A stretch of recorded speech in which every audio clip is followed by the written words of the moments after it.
Good evening, ladies and gentlemen. Thank you and welcome to another edition of the Ultimate Pulmonary Wellness webinar series. We have a special guest tonight who I will keep on hold for 30 seconds in order to make some announcements. First of all, I want to thank the American Lung Association and the Better Breathers Club. I want to thank Efforts for spreading the word about our special guest. I want to thank my Facebook group, Breathe Easy Ultimate Pulmonary Wellness, and I want to thank Lisa Grace and welcome her back as admin in our group. Good to have you back. I also want to put our disclaimer out there to say what you're about to hear are our opinions. Don't run out and say, Noah told me to do it. Don't run out and say, Mark told me to do it, unless it's the winning lotto numbers, in which case we told you to do it and we are 50% partners. Exactly. I want to say tonight is the last webinar of the season. After this, I will be taking a 3-month break and we will be back in September. If you do want to contact me in any way, noah@pulmonarywellness.com is my email, and I will be available on Facebook, Breathe Easy Ultimate Pulmonary Wellness for All. Without further ado, I want to say it is my great honor to have with us the famous respiratory therapist laureate of the country, Mark Mangus, Senior, RRT, BSRC. I have known about Mark and read his work for many, many years, as have many of you. And if you know, this guy is the man in RT, and I wanted to kind of have a Jets and Sharks event tonight where we bring together the RTs and the PTs, and we will reserve fighting till the end. Mark Mangus has more than 40 years experience in all aspects of respiratory care, including acute and chronic, inpatient and outpatient, and adult, pediatric, and neonatal critical care. He has more than 30 years experience in the management of chronic lung diseases, having developed, implemented, and managed one of the premier pulmonary rehabilitation programs in the nation that saw more than 3,500 patients over more than 21 years in operation. Mr. Mangus has participated in various research projects related to respiratory medicine and has more than 20 years experience in home care and durable medical equipment, processing advanced knowledge of various respiratory care devices and modalities. He has lectured extensively on various topics in respiratory care, written for numerous publications, including authoring a chapter in the late Dr. Thomas L. Petty's last book, Adventures of an Oxyphile 2. In 1998, he joined the online COPD group Efforts, Emphysema Foundation for Fighting for Our Right to Survive, and became a part of the Medical Advisory Board, where he continues to share his knowledge and caring with those who suffer from COPD and other chronic respiratory diseases. And after spending 2 days with him at the Pulmonary Wellness and Rehabilitation Center, I could tell you that if it's in respiratory care, this guy knows about it. So without further ado, Mark Mangus, welcome to the show. Thank you, Noah. It's great to be here. Very happy to be here. It's my honor. You know, I'm on about 20 different groups in Facebook and on all these different boards, as are you. You know, and there's so many topics that come up where there are so many, you know, what I call and what you call, what we decided today, myths and legends, okay? So people kind of rehash the same myths over and over again without a necessary scientific background. So having Mark here tonight, I thought we'd try to rope them all in together and try to have Mark dispel them, okay? So let's try to start with some of the myths and legends that we hear a lot. Let's talk a little bit about pursed lip breathing, because we get asked all the time, does it matter if I breathe in through my nose or my mouth, or I have a deviated septum, or my nose is stuffed? So with pursed lips breathing, every description that I've ever seen that's written about it says, first of all, the purpose is to slow the patient's breathing down. Second of all, the purpose is to help splint and hold the airways open so that they can exhale more efficiently and fully. And this is for people, especially with obstructive airways disease, because their problem is getting the air out, and the fact that in many ways, a lot of the airways, small to large, end up collapsing like a whoopee cushion when you squeeze it when you're trying to exhale. So we use pursed lips breathing, and basically it's just putting the lips together, blowing and creating a back pressure that you feel is splinting the airways. That is part and parcel the effective part of it. How do we splint these airways so that when we're exhaling, we can exhale more comfortably, completely, and effectively? But when we look at the description, 90% of the description is, what do we do when we breathe in? So we've got people that have written saying, you must breathe in through your nose. So why? Well, because the nose has these little tiny hairs, and it has turbinates, and it warms, and it humidifies, and it filters the air going into your lungs. And if you breathe through your mouth, it bypasses your nose, so you don't get the warming, the filtering, and the humidifying. That's hogwash. And we know this from an evidence-based standpoint because we have this thing called the isothermal boundary. It is the point in the lungs at which, whether you breathe in through your mouth or your nose, the air reaches it. It is 100% heated to body temperature. It is 100% humidified to saturation, complete saturation at body temperature. And the airways are extremely efficient. That's why we have the mucus blanket. Absolutely. At finishing the filtering. The amount of filtering that goes on with the nose is inconsequential. It can only capture big particles. Smaller particles still, I get just as much filtration of smaller particles there as here. Now, so why is there stress on breathing in through the nose? If that's not the reason, then the other reason we see in the explanation is to slow your breathing down.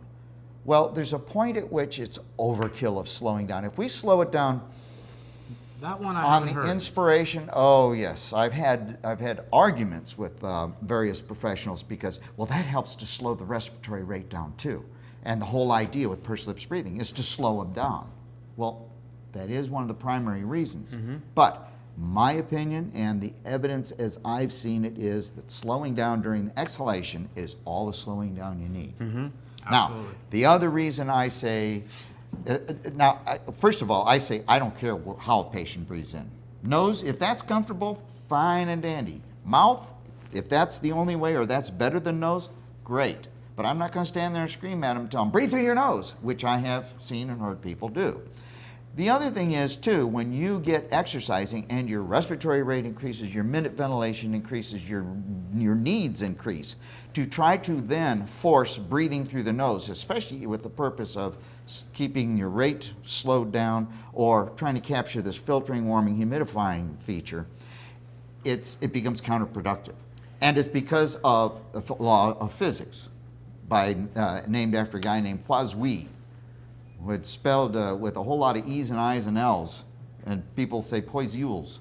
But it's a law that says that as you reduce the size of the tube that you're pushing air through, if you reduce it by 1/2, the amount of force that it takes to put that same amount of air through at the same rate increases by 16 times. So we look at the cross-sectional area of the nostrils and that total airway, and then we look at the cross-sectional area of an open mouth. And what we find is that your throat is like this compared to like this. So it's literally 16 times more resistance and force and energy expended trying to breathe through your nose fast. And all anybody has to do to prove that to themselves is stand there right now and just go, your nostrils sink in and you feel that force because this is a small airway. You're trying to suck in through a straw. So the thing is, the problem is getting enough air out, especially as exertion increases. And the problem is also keeping those airways splinted and getting the most efficient exhalation done. And that is done during the exhalation phase, the expiratory phase. The inspiratory phase is inconsequential. I say you get the air in any way you can, getting it out is what you need to concentrate on. So given a choice though, if you had a gun to your head, would you prefer, is there any preference to the nose? Or like when you see a patient for the first time, are you saying breathe in through your nose or your mouth? I am going to take the physiologic comfortable road on that because when we're sitting here like this, right, you're breathing through your nose right now. Right. I am when I'm not talking, which is probably not very much breathing through my nose then lately. But the thing is when we're comfortable and we're quiet and we're relaxed, it's easy to breathe through the nose. Right. Because we're not trying to move a lot of volume. When we're on the treadmill though, to try to force breathing through the nose is probably the most ridiculous thing, in my opinion, that we can do, because it is uncomfortable, it's unnatural, and it's counterproductive. It increases work of breathing unreasonably, and it does not serve to provide any positive influence or input into the breathing. I'm hearing what you're saying. Let me try to Dynamics. nail you down just one more Okay. time. Okay, so if somebody is just as comfortable breathing in through their nose as their mouth, is there any benefit to that, or you don't see any? If they are comfortable walking on a treadmill, breathing in through their nose, and there's no oxygenation problems, air movement problems, I'm not going to tell them, don't breathe through your nose. No, I will not do that. You heard it right here. Mark Mangus, laissez-faire pursed lip breather, right? All right. Hey, so, I'm from the Beatles era. Live all right, and let absolutely, live, you know? Absolutely. All right. Let's go to another topic. Let's go to diaphragmatic breathing versus abdominal breathing. I know this is something you feel strongly about. Well, it's another one of those conceptual things. We've had this notion of diaphragmatic breathing and a term called diaphragmatic breathing since before I was a baby therapist. And of course, I was taught that too. I've been taught it by OT, PT, and RT, and nurses. And the most common description usually has the patient laying in what we call semi-Fowlers, but it's partially reclined on the bed. And usually we do something, put some kind of a weight on just above the solar plexus. And we have the patient breathe in, and when they breathe in, we want to see that weight go up, and when they breathe out, we want to see it go down. Well, some interesting studies were done, and in the first printing of the American Thoracic Society, European Respiratory Society, combined effort diagnosis and management of COPD, they went through all the different breathing techniques and stuff and said, here is the evidence on this stuff, and here is the recommendation. And they rated the evidence. We have a tendency or a scale of rating evidence by 1, 2, 3 and ABC. And it has to do with whether or not we've got good placebo-controlled, blind, whatever studies, prospective studies. In other words, we set up the study, we did the data collection, and then we analyzed it. We have weaker evidence where we look at a whole bunch of studies that seem to have similar properties that we can pull certain things out of. They're called meta-analysis. And then we look at over-the-shoulder studies, things that we're studying something else but happen to reveal something that we can extrapolate. And then we have anecdote and theory. And that is the weakest evidence. So when we look at diaphragmatic breathing, we have nothing but weak evidence. And the few controlled studies that were done have found that patients can actually pull a fast one on you. They can breathe in and have the weight go down. They can breathe out and have it go up. And so we've got an opposite happening. And they found in the studies that they were able to look at, which were very few, that reached a point of 1A evidence, that there really wasn't a huge value. The other thing, now we get past the study, diaphragmatic breathing, and I've heard people explain it, well, you're not using your diaphragm. And I'm here to tell you, and you can nail me down on this, there isn't a person alive in this world, on this earth, that isn't breathing with their diaphragm, okay? And where we have all these notions that we can do things to make the diaphragm do what we want it to do. The diaphragm is an involuntary muscle. It is controlled by the brain. We can do things with surrounding muscles. We can do things with the rib cage and its muscles to influence how the diaphragm moves. But we cannot make the diaphragm itself move. Well, what about the idea of the diaphragm having both voluntary and involuntary properties? So do you dispel that idea? No, the only voluntary properties it has, and look at the old, now they say it's mythical, but there was a disease called Ondine's curse. Okay. Ondine cheated on his wife bazillions of years ago, and his wife cursed him. She said, "You will never go to sleep or you will stop breathing." So we had people who had He was a shark. central, must have been. He was a shark. You have people who had a central apnea who, when they fell asleep, they stopped breathing. So we actually had to put in, well, that's how diaphragmatic pacemakers came about, one of the ways. And so we had to find ways to breathe for them while they were sleeping. So, yes, we can stimulate the diaphragm to contract with physical stimulus. Okay. But you and I can't sit here and say, I'm going to pull my diaphragm down using my diaphragm, even though it's attached to my rib cage by skeletal muscles, Okay. which we can usually control. But I can drop my abdominals and cause my diaphragm to be pulled down. So it's an indirect thing. Can you cause your diaphragm to contract more frequently Now, by taking not more sure what you frequent breaths?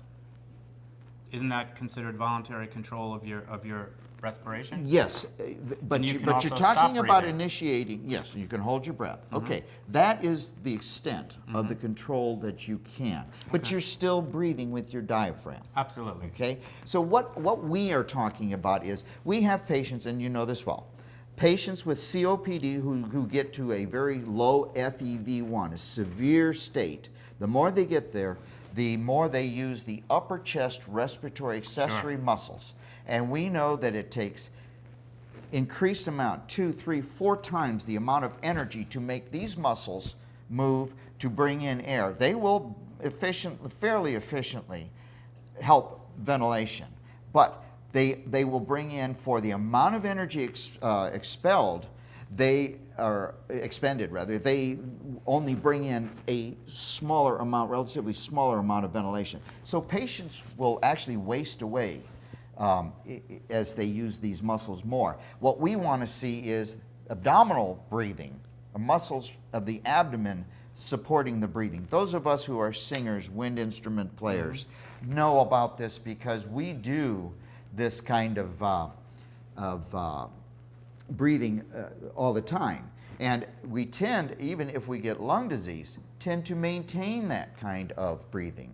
So we don't have a big problem. The most difficult patients I've ever worked with have been those who are heavy upper chest breathers.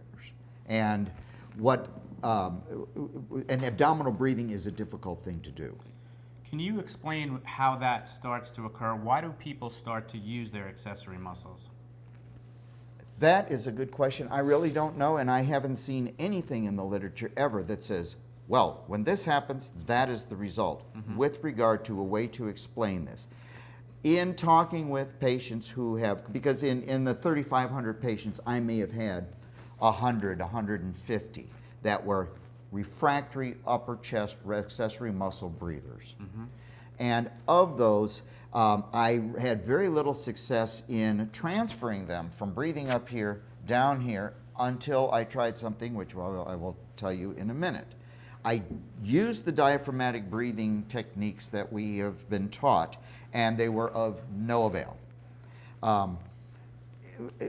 In talking with some of these people, though, what I found interesting was, again, they were another 20 years my seniors, so they're a generation senior to me, and they went to school where one of the things when they went out for recess was to stand, take breathing, do breathing exercises, and they tell them, I want to see those chest rises, especially Catholic schools. I don't know, it's something with the nuns, I don't know. Anyway, they were taught in school that the best breathing was to do this big old chest-filling breathing or something, and that's what they remembered, especially when they got older and they got into trouble. That's the only explanation I got, probably from 25 or 30 people. Does it have anything to do with hyperinflation of the lungs and the flattening of the diaphragm, do you think? It certainly can. I mean, there's a myriad of possibilities. The only, well, I like I say, I haven't seen anything from an evidence-based standpoint that tells us how and why that happens. Let me ask a couple of audience questions now, just because they're related. So, from Barbara, what do you think of Butecko breathing? It says here that that is what her RT recommends. Yes, I have addressed Butecko several times over my time with efforts. Butecko actually has potential application for those with asthma, and we are talking about completely reversible asthma. We are seeing its corollary in mechanical ventilation of people with acute asthma when we use what we call permissive hypercapnia ventilation. In other words, we ventilate them. We actually have to paralyze them or sedate them severely, and we ventilate them at a slower rate with smaller volumes and allow their CO2 to rise to an above normal level. Butecko is all about elevated CO2. They believe that, or it purports that we hyperventilate, and that is a cause of asthma through irritation. And there's other, it's more intricate, but I don't think the details are really that helpful. My issue with Butecko in a person with COPD or with incompletely reversible asthma, if you want to call it that way, chronic reactive airways disease is another thing we call it, is this. They already, in most cases, when FEV1 gets very low, they are already retaining CO2. They should not be trying to do Butecko because that will encourage them to retain CO2 even more. It will potentially invoke respiratory distress because they will get to a point where the CO2 gets high enough. Now they're driven more to breathe because the CO2 is artificially elevated, and because the pH is decreased to a less than ideal level. So I say for COPD, Butecko is a bad idea. And any RT who is recommending a COPD patient to do Butecko, I would highly question, and I'd be open to an argument with that person. We will take care of that as part of our Ultimate Fighting Championship, so please send us the name of that respiratory therapist and Mark will take care of them.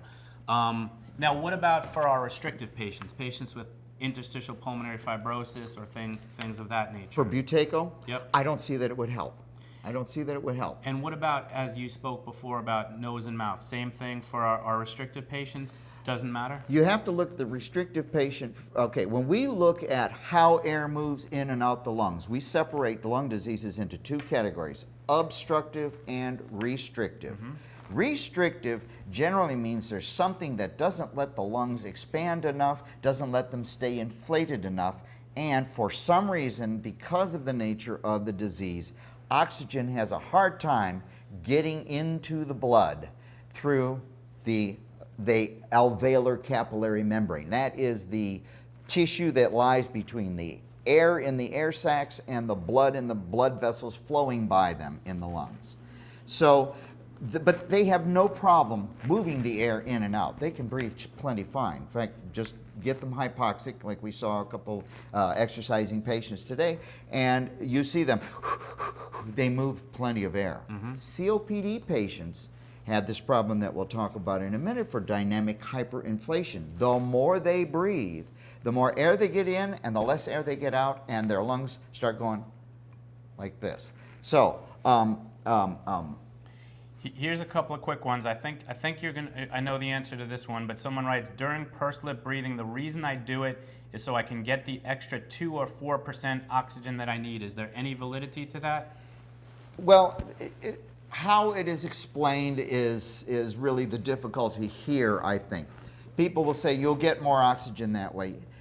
You don't really get more oxygen that way, but in some people, by the nature of it, it can enhance oxygenation, because anytime you increase the pressure within the airways, you are forcing more molecules of oxygen through that AC membrane into the blood.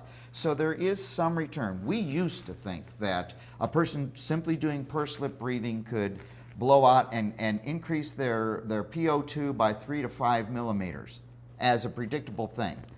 As I started looking at patients while monitoring them and actually doing blood gases where I was seeing PO2 measurements, I found out that just isn't the case. But again, in way long time ago days, we used to think we can keep this person from having to go on oxygen if we can just get him to do pursed lip breathing and raise his oxygen with that.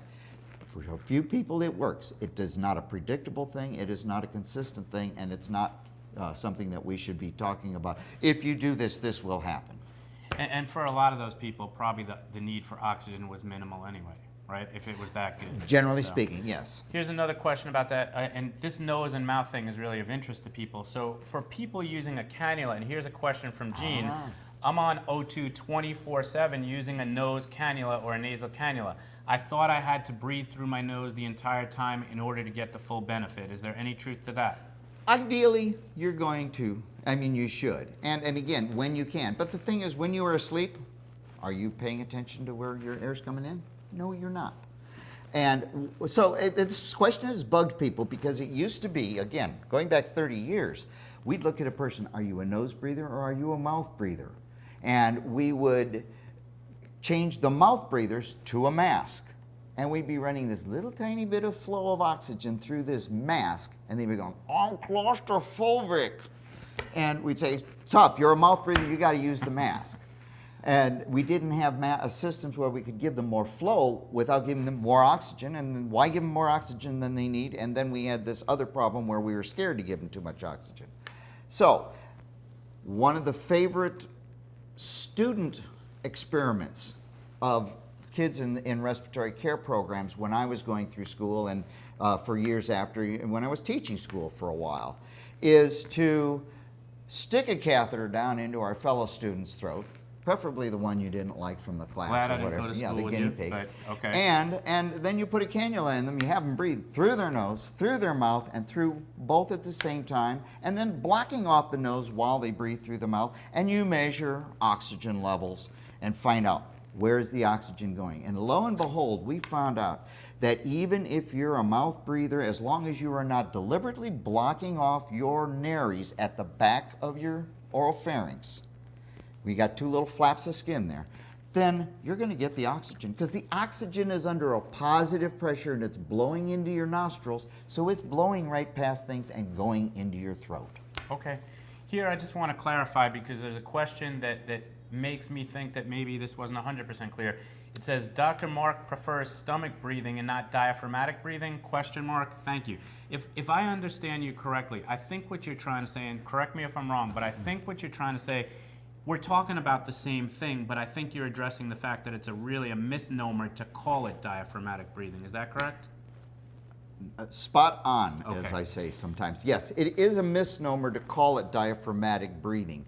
What I don't think is effective is the technique that we had been taught, where using the weight and that, because and it'll work for some people, but it doesn't work consistently, and it's too easy to fool and do it wrong. Do people still do that? I mean, I've do really it. never seen it done. In Okay. 23 years, I've never Well, seen maybe that's an RT thing. We do it a lot. Okay. The thing is, what I came up with, and my friends at Effort coined the term Mark's tripod technique. Okay. And you saw me show one of your patients yesterday. I spent a long time trying to think, well, if this diaphragmatic technique really isn't all it's cracked up to be, and we need to find a way that we can get people to transfer from up here breathing to down here breathing, what can we do?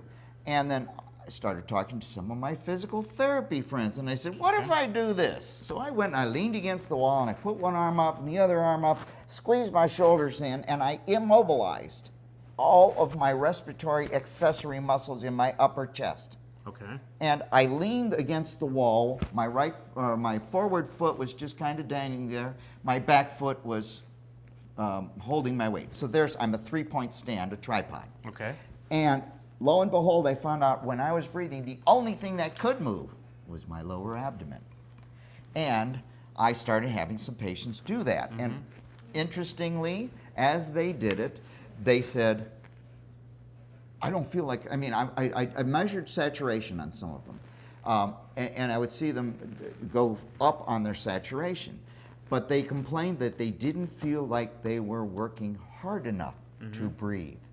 So there's this perception, and they think, I have to work hard to breathe when I'm really short of breath.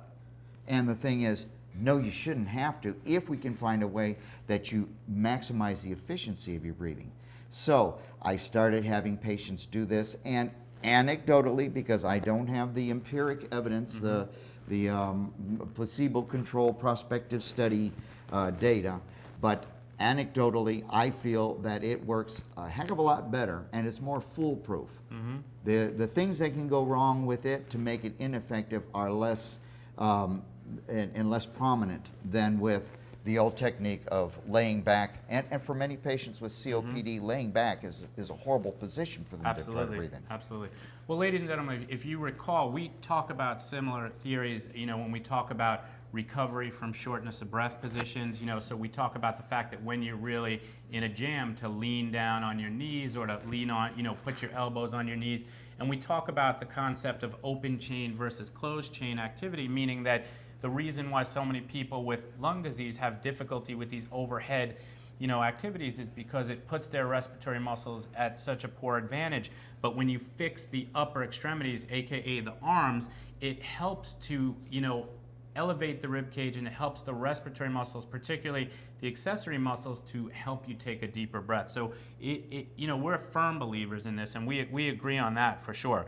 While we're here, why don't we talk about something else that I know you were talking about, which is the concept of shortness of breath versus being winded. Yes. One of the things that I have found interesting, and again, this is an observation from working for 23 years with my pulmonary rehab population. It's interesting that we spend our whole lives breathing. We go out, we exercise, we work hard, we do intense physical work, we get winded. We are breathing hard. We look at people who are running marathons. 20 miles, 23 miles, and they're breathing hard, and they're also using pursed lip breathing in much of the time too, with these big old puffy cheeks, which we tell our patients, don't puff your cheeks. Not true, not necessarily helpful.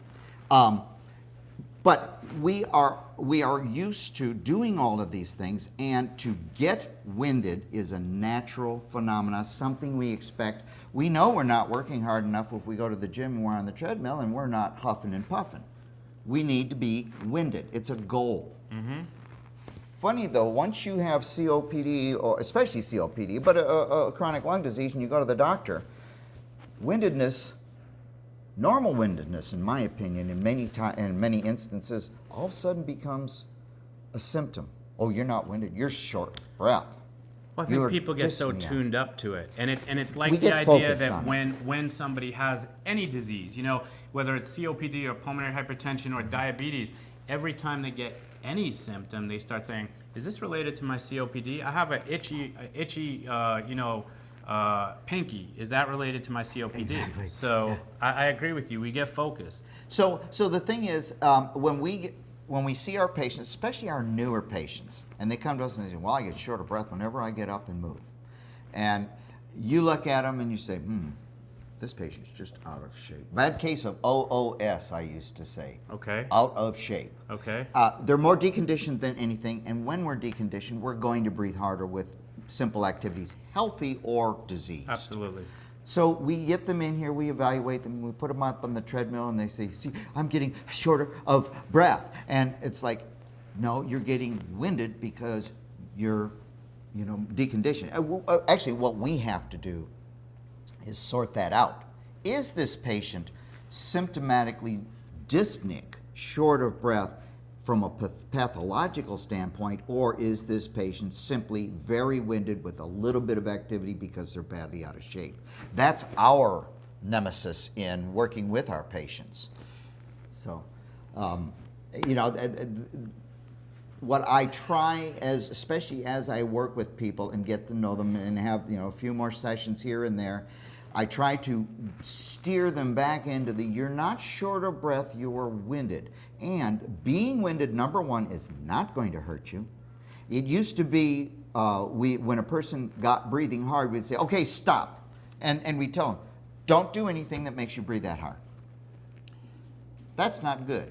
So what we do, what you do and what I do, is encourage them, and when they get breathing hard, it's like, "Yeah, good, now you're getting to where you need to be." We need to help them learn to understand that it is not a thing to avoid, it is a thing to achieve, and that not only will it not hurt them, even though it feels like it might kill them, this moment, But what they need to do is achieve this so that as they do it more and more and more, it takes more intensity in order to get them to that level of windedness.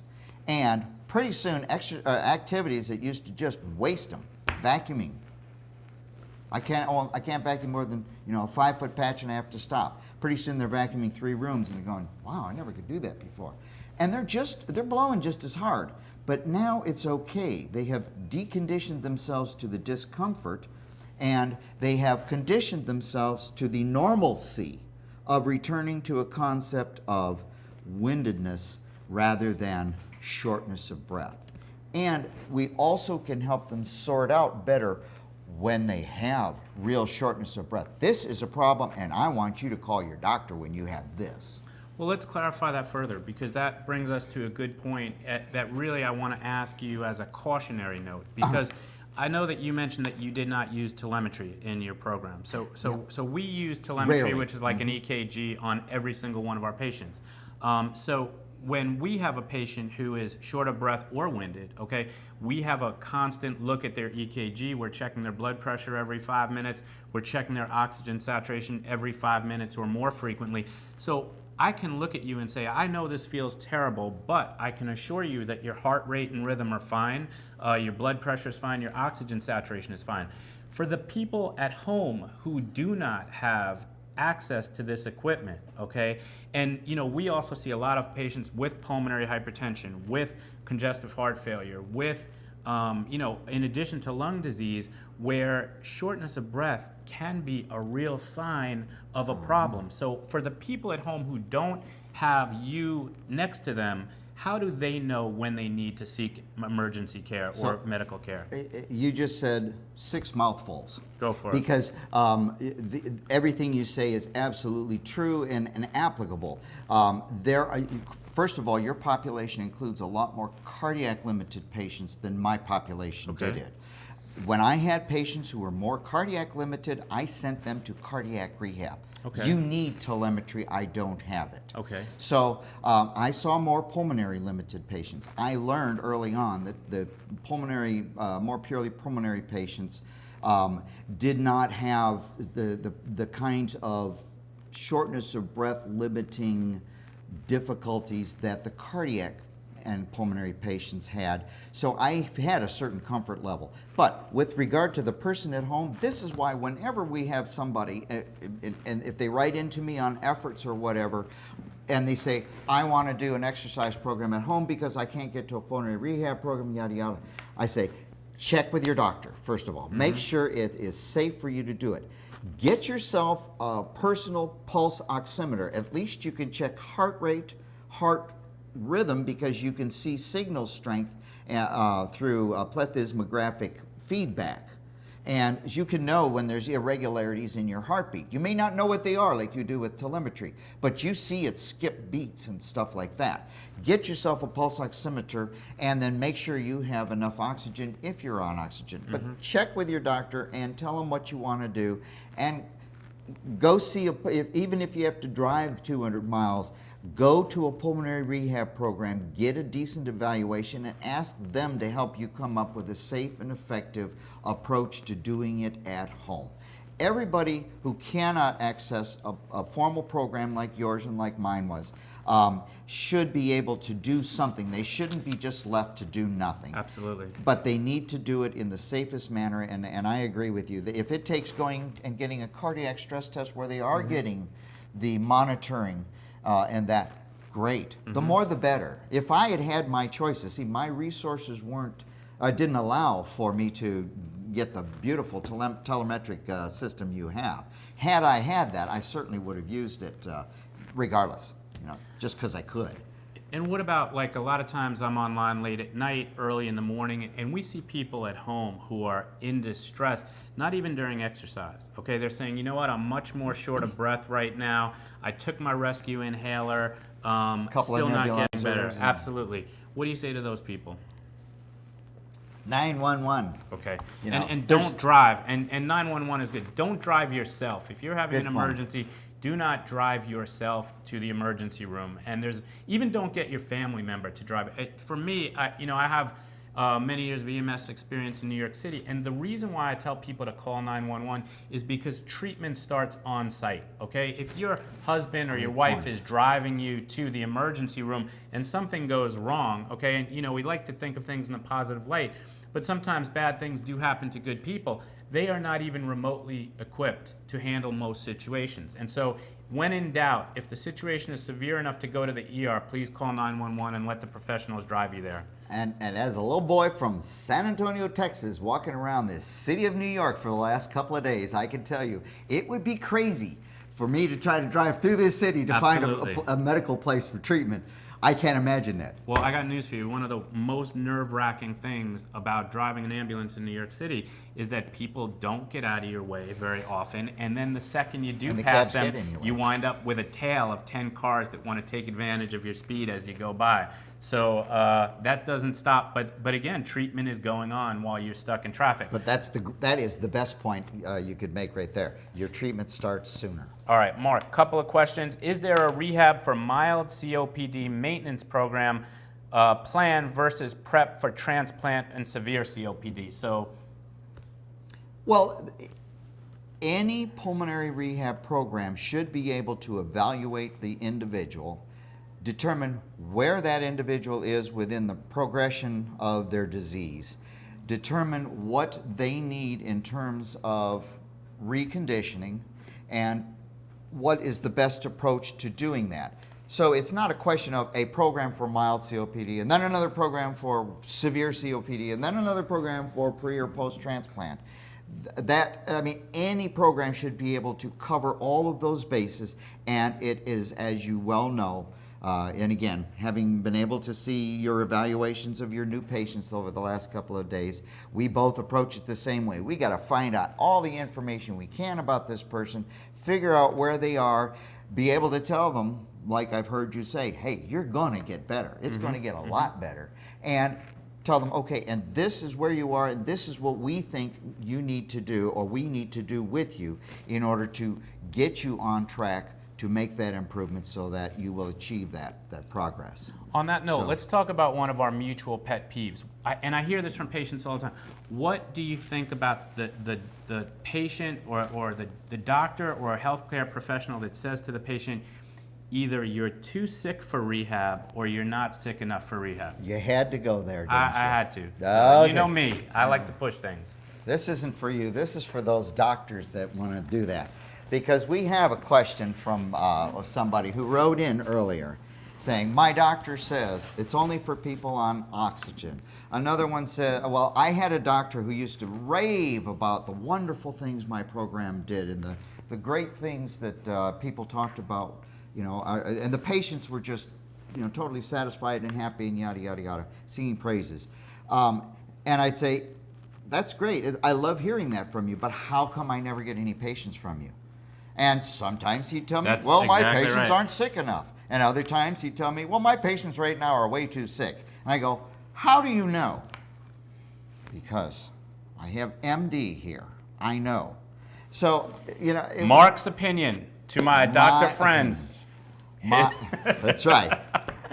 The problem is that I think, and I don't care who I upset with this, but I think you're doing a disservice to your patients when you tell them, no, you can't go and be evaluated. Same thing with transplant. Absolutely. And having a daughter who's gone through 2 transplants and 33 years of cystic fibrosis care, and a doctor or two here along the way saying, why do you want to do that? Why do you want to bother with this? Doctors who say, lung transplants, it's not worth it because you only live 5 years. I don't think it's my ethical place, doctor or not, to tell you, no, you can't, I won't send you there for an evaluation because I don't think it's an option for you. If you want to explore the option, you should at least have the opportunity to go be evaluated by the experts. So I tell patients who say, you know, my doctor says that I'm just not suitable for transplant. I say, is your doctor a transplant doctor? No, but he said he won't, you know, I shouldn't bother going to be evaluated. And I say, I'm not going to say that your doctor's wrong, but if I were in your shoes, what I would do is go to the transplant center, say, evaluate me, tell me, is it even an option? Find out what your options are, because today with the HIPAA, healthcare, the main point in HIPAA that applies here is when we as patients go to get treatment, we need to be able to make our decisions of what treatment we take or don't take based on informed consent. And if I do not go to the evaluation, to the experts for the evaluation, then I'm making a decision based on insufficient evidence. And therefore, if it's an option that I want to explore, whether or not I exercise it or not, I think I ought to be able to. And that goes for pulmonary rehab especially, because we feel that the sooner in your disease you learn what you need to know in order to minimize the rate of progression and the severity of your disease, then, and how to live properly with it, or effectively, functionally, then the better off you are. We should not have to wait until you are sicker than Cooter Brown, as we say in Texas, one foot on the banana peel and the other foot in the grave, before you then go seek treatment to try to pull you out of the grave. You know, I think that's really a good philosophy for life, not just pulmonary rehab, which is that absolutely get all the information. I mean, it's like, why would you decide what you want to eat if you don't know everything that's on the menu? And I think as patients and as, you know, we've all been patients, you know, if we're unlucky enough to be patients, and we've all been healthcare professionals, and you want to make the most informed decisions with the most information. The other thing is, like, you know, I always equate it to like your banker saying you're not poor enough to start saving, you know, or something like that. And it's like we talk about, you know, live in a country of treatment of disease, and we want to talk about primary prevention. And I talk about it like in a bank account all the time, and I say, the more money you have stacked up, because we know with these different lung diseases, you're going to have periods of exacerbation and remission. And why would we want to wait till the car goes off the road when we can start doing our preventive maintenance ahead of time? Now, we have a celebrity on the line here, okay? So for those of you that it's not Jay-Z, okay? But for some of you that have been with us, you know that we're bringing an Aussie over to the U.S. in November who has stage 4 COPD, who's going to be running the New York Marathon under the auspices of the American Lung Association, the Pulmonary Wellness Center, and the the Asthma Council of Australia. Russell Winwood is on the line, and Russell Winwood's question for Mark Mangus is, I find that by breathing in for 1 short breath and 3 to 4 breaths out, I can run further and keep my heart rate under control. What are your thoughts on this style of breathing, Mark? Gee, that's an easy and short answer, Russell. There you go. He is Sounds Australian. good to me. Sounds good to me. The whole thing is just finding a way to stretch out the length of your exhalations. Don't worry about the inhalations. They will take care of themselves. The problem with COPD is not how you get the air in. A lot of times your sensation, and your brain lies to you, kind of telling you opposites. Your sensation is, I can't get enough air in. And you try to breathe deeper, breathe deeper, breathe deeper. In fact, because I was going to explain this, I drew out a little thing I would like to use as an example. This is the dynamic hyperinflation example. But here we have what we call a pneumogram. And it's normal breathing is in this little line here. Then we take in the deepest breath we can till we can't fit any more air in our lungs. And then we blow it out, and we can't blow it all out because we always have about 25% of our lungs capacity and volume still in our lungs. And then we go back to normal breathing. That's how we look at it when it's normal. Now, in COPD, you have air trapping. Everybody has been told about that. And we have increased resting volumes. That is, the amount of air left in your lungs at the end of a regular breath. So we see this normal thing start creeping up. This is trapped air, this is more air here, and the effect there is that you have less room when you need more air to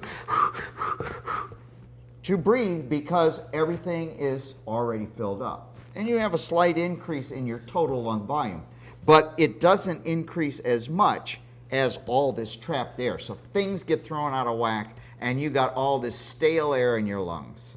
Now, when you get on a treadmill and you start breathing hard, here's where this air comes in, and you're breathing and breathing and breathing, and you're trapping more and more and more air as you walk along, until you get to a point here where you haven't got enough room to breathe anymore.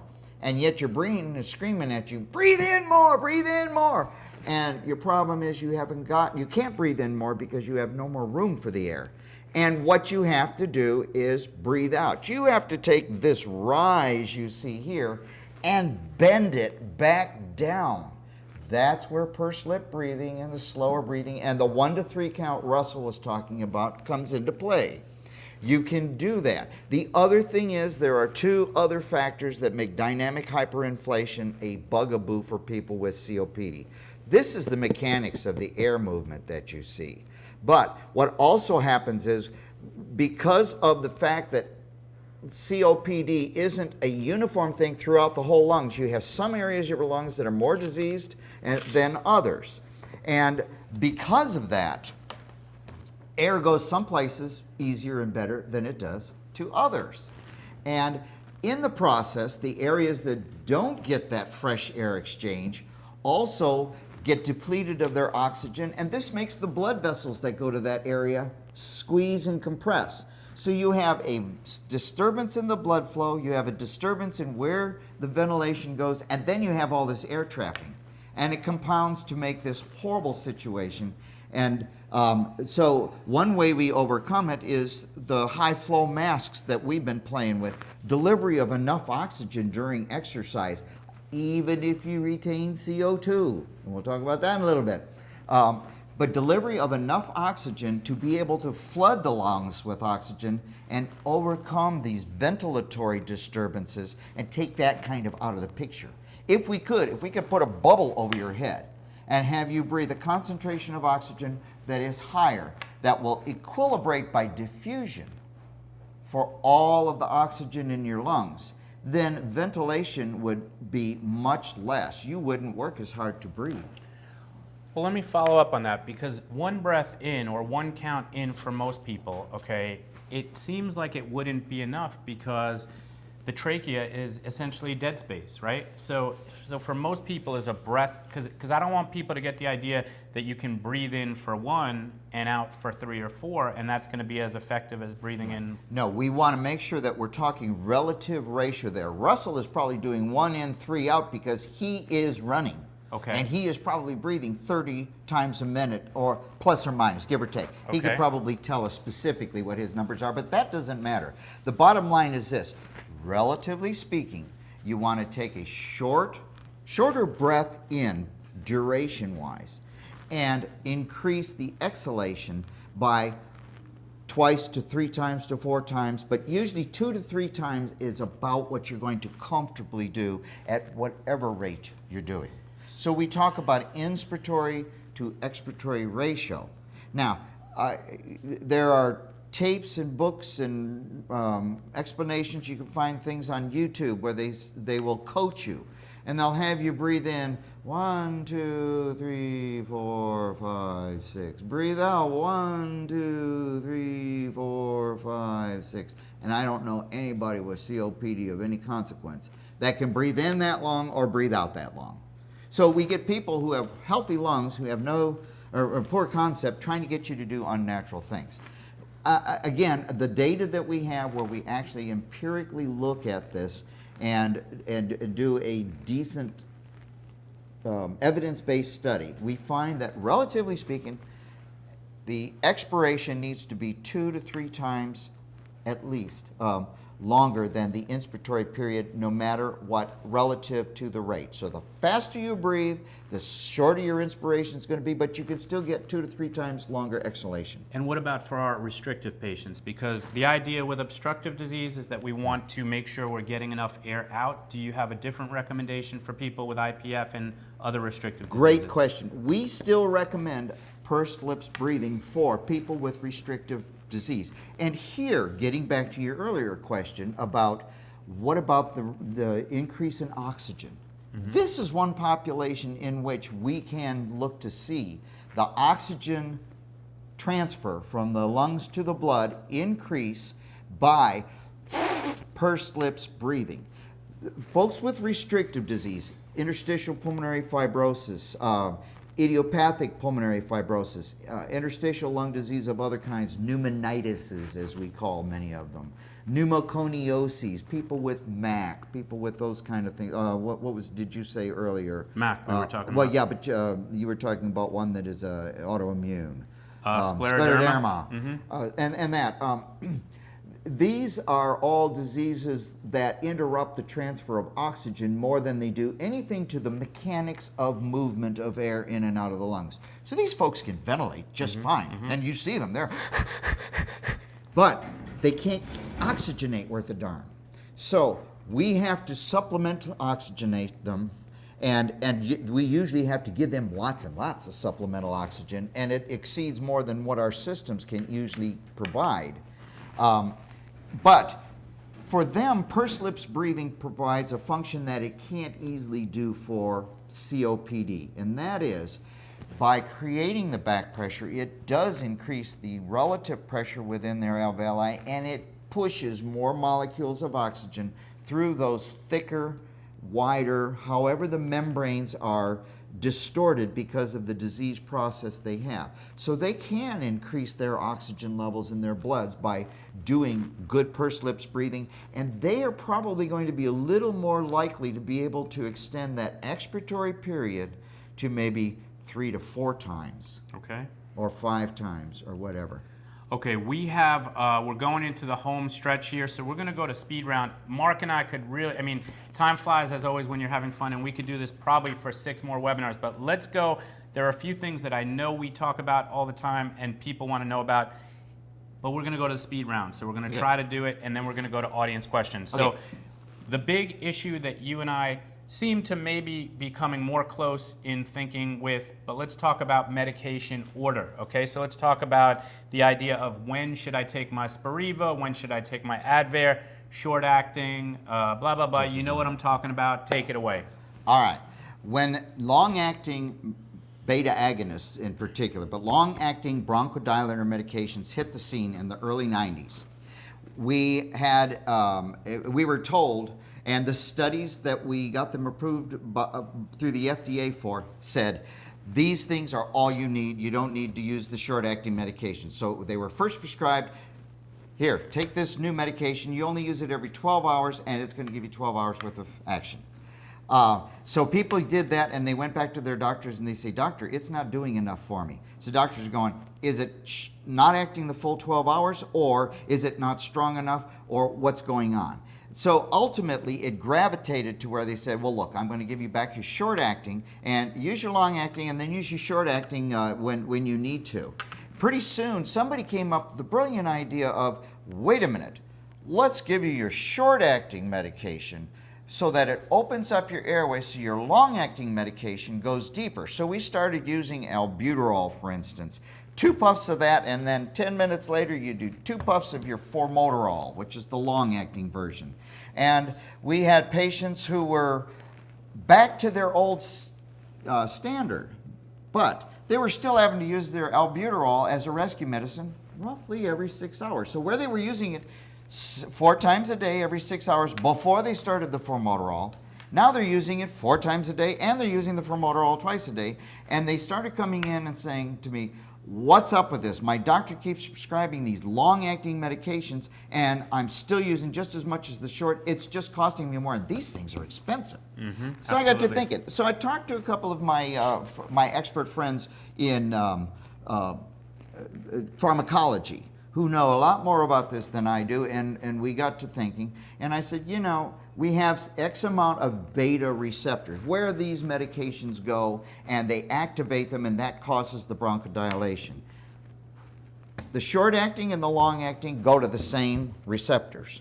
So if I take a short-acting and it saturates all of those receptors, and then I turn around and I take the long-acting, where's it going to go? It doesn't. It floats around and it gets metabolized, and you pee it out later. So I thought, what about if we don't take the short-acting before and we take the long-acting, and then if we need the short-acting later, we'll use it. So I had a few patients try that. I talked about it on efforts. A few patients there tried it. pretty soon people were saying, wow, I use my formoterol first thing in the morning, and I don't need to use my albuterol until 3 o'clock in the afternoon. And then I use it again at 7 o'clock before, after dinner. 12-hour intervals, not 8 hours and 16 in morning and night getting up. But anyways, they were saying, I am using a whole lot less, and now this stuff's working. So I got to thinking, So I put out the feelers. Like I said, folks, give this a try. Pretty soon I was getting feedback from folks all over the world saying, this is what I've been doing, it's working. Then, interestingly, I got a communication from a physician over here on the East Coast somewhere who had a very large pulmonary practice. He says, I had 100 patients that I put 50 of them on the long-acting first and the short-acting only as needed, and the others short-acting, then long-acting. And I asked them to do what gave them the best breathing. So it's all anecdotal, but it's kind of controlled. And he says, interestingly, unanimously, like 48 out of 50 of my people who used the long-acting first and then didn't use the short-acting until and unless they needed it later, ended up using much less medication. Okay. So I kept talking about this. I created this chart of, well, let's do this way. I got a call from a doctor at National Jewish in Denver, and he says, where do you get off doing this? Where's the evidence? This is the standard of care. We're having them take the short-acting, then the long-acting. I said, where's the evidence for that? And he says, well, it's the way we've always done it. We had no evidence for that. I said, here's my evidence, and I wrote it all out for him. And he came back and he says, interesting. I said, you're in Denver, National Jewish. Can't I get you to do a study on this? And he says, our studies are funded by the government and by the drug companies. We can't get the drug companies to fund it because if we start... They might be wrong. They're going to sell less medication this way. They're making a fortune. So they have no vested interest. So I still say, don't take my word for it. If you're having problem and you're using the short-acting within 2 hours before you use the long-acting, try not using the short-acting, use the long-acting. If you get into trouble and 30 minutes after you take the long-acting, you feel like you need an extra shot, an extra boost, use the short-acting. Because this one will at least have a chance to completely saturate as many beta sites as it will, and this one will do the mop-up, but you'll still get the complete coverage. Gotcha. And most of the time, patients are saying consistently and predictably, I'm using less medication and I'm breathing better. Is that your answer? That is my answer. All right, let's get into it now. So let's talk about this. All All right, right, I have to get some defense here. All right, so I know there's a lot of people who are waiting for this moment. So I have read that chart that you've made for many years, and It needs just, updating. Just to clarify, well, I've updated it, okay, Thank you. which I will go over with you, but let me just make sure I understand what you just said so that we're clear, okay? If I'm understanding you correctly, what Mark is saying, so understand that there are 3 main types of medications that are inhaled for pulmonary patients, okay? And I've made it simple, sort of like ABC. And the way that I think of it is anticholinergic, beta-2 agonist, and corticosteroid. Okay? I love it. You like that? What's crazy about that is I've been thinking for years of a way to try to, and then just one day I said, ABC. if only it could be as easy as ABC, and sure enough, the drug companies accommodated Did me, this okay? happen after you had watched Sound of Music? No, it was a Jackson Do, re, 5. mis. It was a Jackson Oh, Jackson 5 5, okay. biopic that I was watching.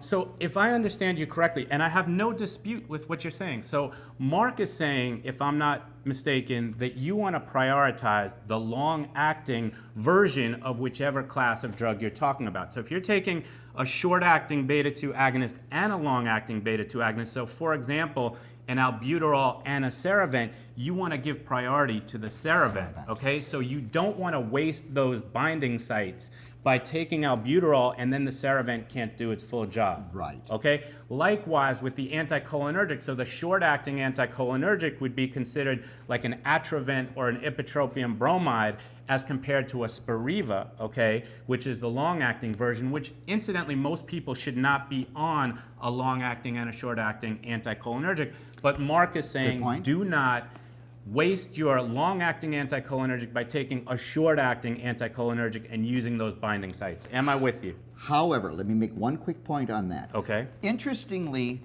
when we look at medications binding on the receptor sites and then we look at their dissociation half-life, in other words, how long does it take once they're there? He's going to try to confuse you now, just be clear. For half of it to leave the sites then, Okay. And that's the way all medications that bind to sites like that work. So the dissociation half-life of ipratropium bromide is 11 and a half minutes. The half-life, okay. The half-life. So Good to know. you inhale, and after 11 minutes, 50% of it has dropped off the receptor sites. The dissociation half-life of Spiriva is 37 hours. Really? Fascinating. One of the reasons why it has been touted. And the Brios, that the Anoro, the new versions of the anticholinergics, long-acting, are all under the same thing, 37 hours and so. However, interestingly, just because the medication leaves the site, we know that ipratropium bromide acts 4 to 6 hours. Okay.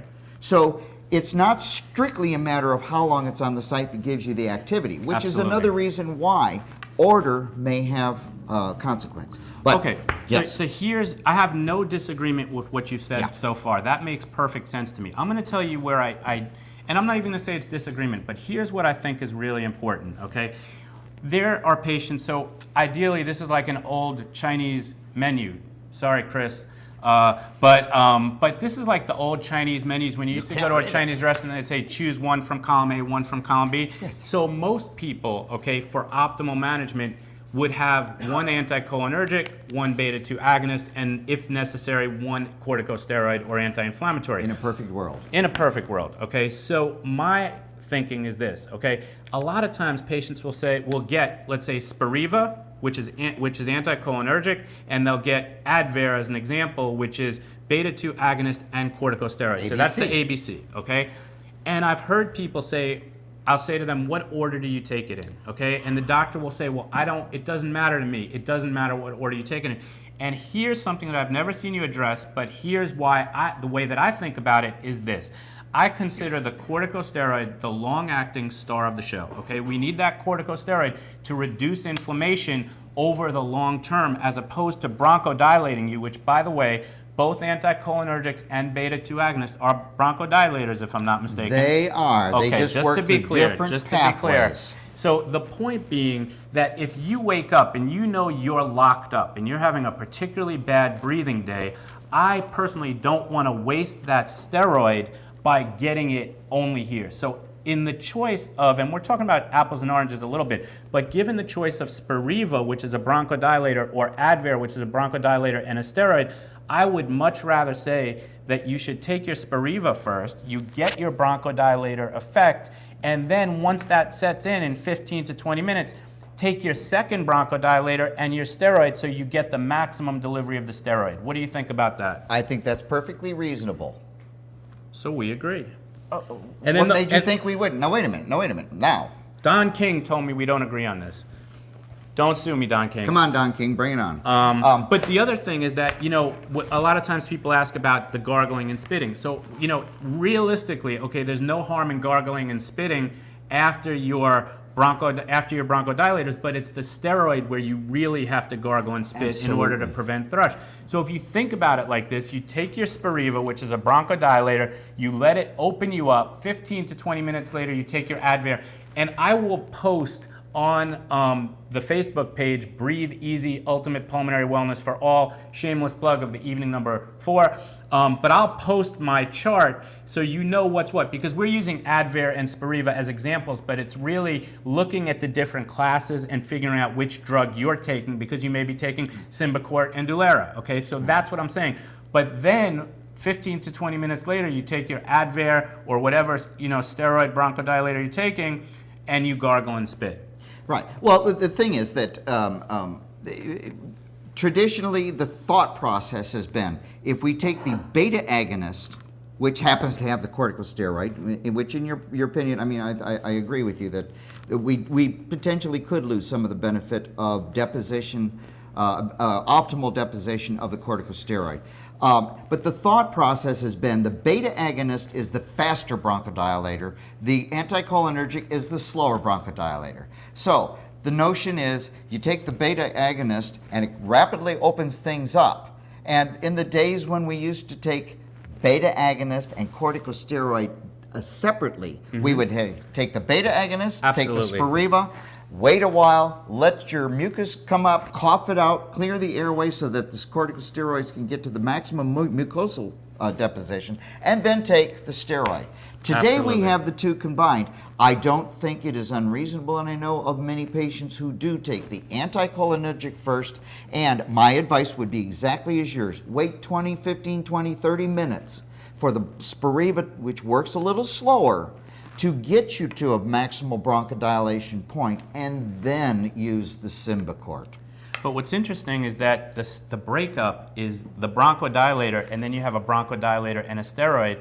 And now, and I'm drawing a blank on the name, but now there is a combination beta-2 agonist anticholinergic. Yes. So you get your double bronchodilator first. To me, it makes the most sense to do that, and then you get your steroid 20 minutes later as a separate dose. So, Exactly. All There right, is. let's go to questions. Let's go to more questions. So we are in agreement. So here you have it. Israel, Egypt. This is like Menachem Begin and Anwar Sadat finally coming together on the last evening of Ultimate Pulmonary Wellness. Let's go to the speed round because we have 7 minutes left. Okay, so have you heard, this is one of my partners in crime, Sharon. Have you heard anything about juicing with carrots and the possibility of reversal of alveolar growth? The whole notion of vitamin A and retinoids is what's behind that type of thing. There's a lot of hokey stuff out there. The thing is, if you like carrots, probably not going to hurt. But vitamin A is a fat-soluble vitamin. You have A, E, D, and K. Those are vitamins that you can overdose on. So people have to be careful when they megadose on any of those. You can actually turn orange by eating too much vitamin A. So anybody who says that, I would say, where's your evidence? Because there really isn't any evidence. We've had interest over the years, and it's been studied. There are over 3,000 retinoids, but it's like looking for a needle in a haystack to find out which one in humans will reverse COPD. But we do think that there's theoretical basis that retinoids hold promise for treatment of COPD in terms of reversal or regrowth of tissue. But we are nowhere near there, and juicing on carrots isn't likely to do it. I will take the position that you've never seen a rabbit on oxygen. Okay, so Mark, do you think the weather, here's a question, how often should spirometry be done? PFT spirometry. Interesting. But we have to go in 30-second increments now. Speed round for real. Let's go. Medicare will not pay for, using Medicare as a litmus, they will not pay for spirometry on a routine basis more than once a year. Okay, once a year. Do you think that weather and climactic changes, I'm going to say climatic, not climactic, but climactic could be changes impact chronic conditions? Of course. Okay. I saw a pulmonary doctor for the first time a couple of weeks ago. She told me I didn't need pulmonary rehab because I was exercising at home. After listening to the discussion, it sounds like I still need to be evaluated. I agree. I agree with you. I would get professional evaluation at some point. Most people, what they do at home is not even close to what we can accomplish or what we should accomplish in pulmonary rehab. But again, I'd like to see you exercise under monitored conditions so that we're not guessing what you should do at home. We know what you should do at home because there's equal, it's not equally damaging, but you don't want your exercise to be too light and you don't want it to be too hard. You want it to be just right, like Goldilocks. So get your evaluation. Okay, Mark, this is not a question, but a tribute from Linda, who coincidentally we talked about earlier today, only in a good way, Linda. Mark, one of the key things you taught me in 2010 was that exertion probably won't kill me, probably being the key word. I have continued to exercise 6 times per week since then, and you were right. Had it not been for you, I would be dead before now. Okay, let's go. Just clear this up for us. Is spirometry as effective testing as PFT, and what's the difference? The difference is that Spirometry is PFT, but there are three categories of pulmonary functions testing. There is spirometry, there are lung volume measurements, and there are diffusion capacities. Diffusion capacities tells us of how well oxygen gets through the membranes and into your blood. And for people with restrictive disease, fibrosis, that kind of thing, that one is critical. Spirometry tells us little to nothing about what's going on with you. Lung volumes are critical to know because they will tell us definitively whether you have restrictive or obstructive without question and how bad it is. Spirometry tells us, according to your diffusion and lung volumes, how well do you move air. But basically, spirometry is a mechanics measurement. It just tells us how well you move air in and out of your lungs. Here's a response from Russell. Bingo, I'm not concerned about getting air in. It's about getting rid of what's in there. I don't breathe like that when I'm not exercising. Okay, next question. Here's a great question that's very interesting from Barbara. I'm trying to increase my speed on the treadmill. I find myself mouth breathing, so I put the cannula in my mouth. Your thoughts? I had many patients who did that purely because in some cases their nose became a problem with delivery. But again, yeah, especially at home, boy, oh boy, that's the thing to do. If you're in a rehab though, I suggest asking them about using a non-rebreather mask, okay, or with more flow, or using a venti mask at some concentration that gives you an ideal saturation and gives you lots of high flow. That way you can change from the cannula. The cannula is really a lousy device from a technical standpoint for delivering oxygen, but it's all we've got, and it's the most convenient for the mass population in the way we most often use it. Okay. Next question. I'm on Symbicort and Spiriva both. What order should I use them? I think we covered that. And I have two questions that I said came to us by email that I said we would definitely get to. Do we have those? Because I'm missing mine. Sorry, Mark. So my 6-minute walk test was 98% to start and 91% at the finish. I asked if I should go to a pulmonary rehab, and I was told no, that it's only for people that need oxygen. Well, we talked about that a little bit earlier. It's not true. I think you should go be evaluated. Okay, 3 times a week I inhale a solution containing amikacin with a nebulizer. This is one of 3 antibiotics I'm on to try and control the growth of NTM abscesses. The abscesses are concentrated on my left side, and we're trying to minimize the growth of the same on my right upper lobe.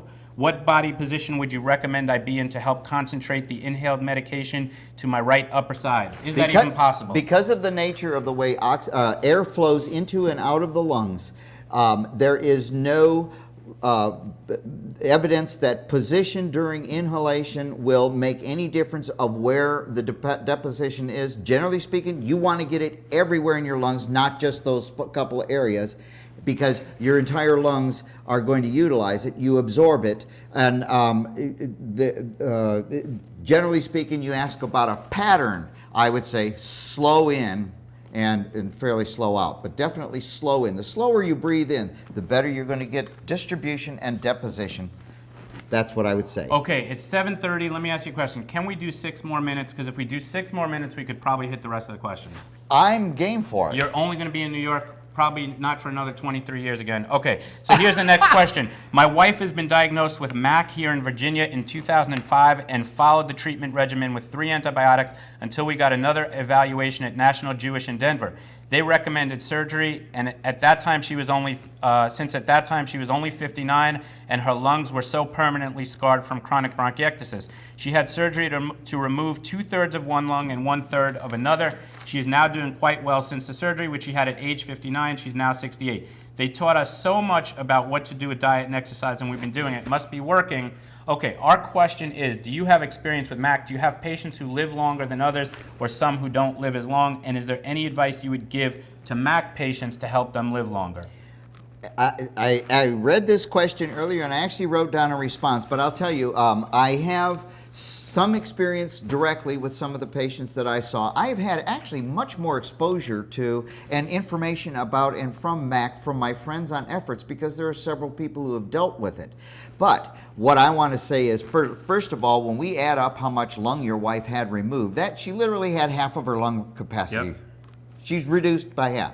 So if she's doing good and living robust at this point, at this age, after this many years, my hat is off to her, and my boxing glove is off to her. I can't think of anything to recommend that you're not already doing, and I congratulate you. You're doing something right. Doing Absolutely. everything that is effective. Here's a great question, which I would love to know the solution to. Are there any recommended activities, i.e. pursed lip breathing or something else, to alleviate the coughing spells of IPF patients? No, I was just talking with a patient about that today, and my experience is this. There are receptors in your lungs that are responsible for that cough to occur, and they are overactive, they are overstimulated because of the disease process. My recommendation is, based on my experience and observation of many patients with the restrictive disease cough, and that is to go to your doctor and ask for a cough syrup that has codeine. Coughs are something I don't like to see suppressed, especially when they are effective for moving mucus. But a nuisance cough is a nuisance cough, and that is what we call a nuisance cough. So that is one that one of the few times that I will recommend suppression, and you should. The only thing I've seen that's effective is a codeine-containing cough syrup because of the way the nature that codeine works in the lungs. I'm going to give you something that's unproven but purely anecdotal, but we've seen it work. I think I did see it on efforts also, but we've tried it with a few of our patients. Fisherman's Friend cough Another cough one, drop. yeah. Well, of course, yeah. Rather than starting out with the sledgehammer, if you want to start out with the Brad hammer. Or the finishing hammer. Yeah, try cough, different cough preparations. Fisherman's have been something that my folks have found good. Okay, there are a lot of questions here about specific medications. Okay, now that I know that Mark and I are in agreement, I'm going to direct you to our website where I have a webinar on pulmonary medications that will address those. And I will also put up my chart that you can use as a reference. So I'm not going to hit those questions, but here's just three more. Go for it. One thing I see here. Please mention TTO. Hi, Lynn Cole. Glad to see that you're watching us. Transtracheal oxygen is a underutilized, browbeaten, poorly. It has a lousy reputation that it doesn't deserve. It's a great method of delivering oxygen to those who require a lot of oxygen, and I would recommend that if you are on 4 liters or more of oxygen, or you're having problem with nasal oxygen for whatever reason, that you try to investigate transtracheal oxygen. They have a website, and John Goodman is a good friend of mine and probably the most knowledgeable person about it. He's been working with it for 25 years or more, and if it's something you want to explore, certainly go for it. Okay, I live on the 3rd floor of a walk-up. Is this more damaging, getting out of breath walking upstairs? I'm going to take this one. Absolutely not. It's probably helping you. Yes. Go to the exercise webinar and the breathing webinar and learn the correct breathing to do during stair climbing. Steady. And I think that takes care of it. I want to thank Mark Mangus for coming all the way from Texas to New York City. As you know, I'm also thankful to see that Mark has been inspired by the artwork on the wall at the Pulmonary Wellness Center. I will be selling Mark's art through our website, pulmonarywellness.com. And as you know, one of our traditions here, being an artist myself, Mark, this is for you. We did not frame it because we know you have to take it on the plane. And I thank you so much for coming. We have learned so much from you, and our practice is better because of this man, as I'm sure many of your lives are better. Again, this is our last webinar of the season. I will be underwater for the next 3 months. See you in September. My birthday is the 15th. Start shopping now. Excellent. That was great. Thank you. That was really awesome. Marathon. Excellent. What's that? Like through the nose. And through the mouth. In through the nose.